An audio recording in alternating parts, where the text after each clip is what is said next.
Excuse me. How can I help you? Hi, I'm Avinash. I'm the new guy at the marketing department. Oh, this is the R&D department. And you are? I'm Satya, junior research assistant. Oh. Are you from? Hyderabad దగ్గరలోనే. పర్లేదా, అదేం పెట్టుకోకుండా వచ్చేసా? పర్వాలేదు. ఇంత late అయినా ఏం పని చేస్తున్నారు? అది బాస్ ఒక పని చెప్పారు, నికోటిన్ డిటెక్ట్ చేసే పాలిమర్ సెన్సిటివిటీని రికార్డ్ చేయమని. కొంచెం మనుషులకు అర్థమయ్యే భాషలో చెప్తారా? దీన్ని చూడండి, హోటల్లో స్మోకింగ్ చేసే వాళ్ళని పట్టుకోవడానికి ఇది ఇన్స్టాల్ చేస్తారు. ఈ సిస్టమ్ని బీట్ చేసేదానికి అనుకుంటున్నాను. ఇది ఎలా పనిచేస్తుందా నాకు ఎప్పుడు ఆశ్చర్యమే. ఈ డివైస్ లోపల పాలిమర్ ఉంటుంది. నికోటిన్ మాలిక్యూల్స్ పాలిమర్ని టచ్ చేస్తే డివైస్లో అలారం ట్రిగ్గర్ అవుతుంది. అంతకుమించి ఏం లేదు. బాగుంది. మీరు ఇక్కడ ఇంకా ఏం చేస్తుంటారు? అదంతా మీకెందుకు? ఏం లేదు, నా జాబ్ కోసం మ్యాక్సిమం తెలుసుకుంటూ ఉంటాను. క్యూరియాసిటీ. ఇక్కడ చాలా వరకు ఎక్స్పెరిమెంట్స్ చేస్తాం, డేటా రికార్డింగ్, అంతే. ఎలాంటి ఎక్స్పెరిమెంట్స్? పొగ తాగడం వల్ల ఎవరికి హానికరం కాదని తెలియజేసే ఎక్స్పెరిమెంట్స్. హానికరం కాదా? అది నా ప్రొఫెషనల్ ఒపీనియన్. మరి పర్సనల్? అయినా బాగా లేట్ అయింది, మీరు వెళ్ళాలనుకుంటా. పర్లేదులే, ముందు తెలుసుకొని. సిగరెట్లు అమ్మాలంటే ఆ మాత్రం తెలుసుకోవాలిగా. సిగరెట్లు అమ్మేది నువ్వు కాదు కదా. ఏంటి నువ్వు అనేది? నువ్వు అమ్మేది దీని కాదు, దీని లోపల ఉన్నదాన్ని అమ్ముతున్నావు. ఏంటి లోపల ఉన్నదా? ఏ లాడ్ ఆఫ్ షీట్ యాక్చువల్లీ. దీంట్లో జనాలకు కావాల్సింది ఒక్కటే. నికోటిన్. ఎగ్జాక్ట్లీ. కాబట్టి నువ్వు అమ్ముతుంది సిగరెట్లు కాదు, నికోటిన్. గుర్తుపెట్టుకో. సరే, అవి ప్రమాదకరం కాదు అని నిరూపించడానికి మన దగ్గర డిపార్ట్మెంట్ ఉంది. మరి మనకి క్యాన్సర్ టెన్షన్ ఎందుకు? ఏంటి క్యాన్సర్? ఎక్స్క్యూజ్ మీ, అది ఎలా సాధ్యం? నేను ఎప్పుడూ వినలేదే. హే కమాన్ మ్యాన్ సత్య.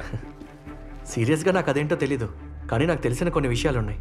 నేను ఇంకా నా ఎడ్యుకేషన్ లోన్ కట్టాలి, ఒక ఐఫోన్ కొనాలి, మిగిలిన డబ్బులతో కొన్ని మంచి బట్టలు కొనాలి, ఒక గర్ల్ ఫ్రెండ్ని వెతుక్కోవాలి. సో ఆ పదానికి నాకు అర్థం తెలీదు. It doesn't exist here. అయితే నువ్వు స్మోక్ చేయవన్నమాట. నువ్వేమనుకుంటున్నావు? నీతో స్మోక్ చేయించడమే నా విజయం. నీ పేరేంటన్నా? Avinash. Good to meet you Avinash. మళ్ళీ కలుద్దాం. Good night. ఆ రోజు సత్యతో మాట్లాడిన తర్వాత నాకు చాలా ఐడియాలు వచ్చాయి. I had a terrific team. Sid నాకు కావాల్సినంత ఫ్రీడమ్ ఇచ్చాడు. వాళ్ళ సిగరెట్స్ని రీబ్రాండ్ చేశాను. సేల్స్ బాగా పెరిగాయి.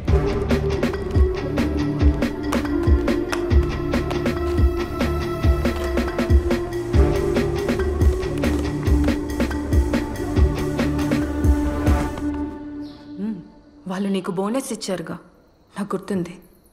దాన్ని అక్కడే ఆపేసి ఉండాల్సింది. ఎందుకని? మన పెళ్లికి ముందు నీ బర్త్డేకి మనం సినిమాకి వెళ్ళాం కదా. కార్నర్ సీట్సా? No, centre seats. Movie best experience ఇస్తాయి.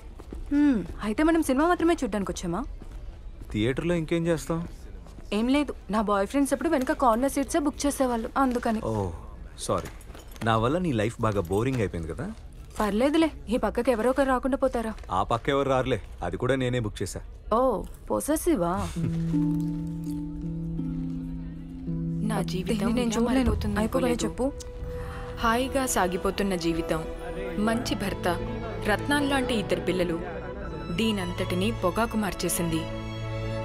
మొహంపై పెరుగుతున్న ఈ క్యాన్సర్ను ఇప్పుడు తొలగించక తప్పదు. ఇకపై ఏదీ గతంలా ఉండదు.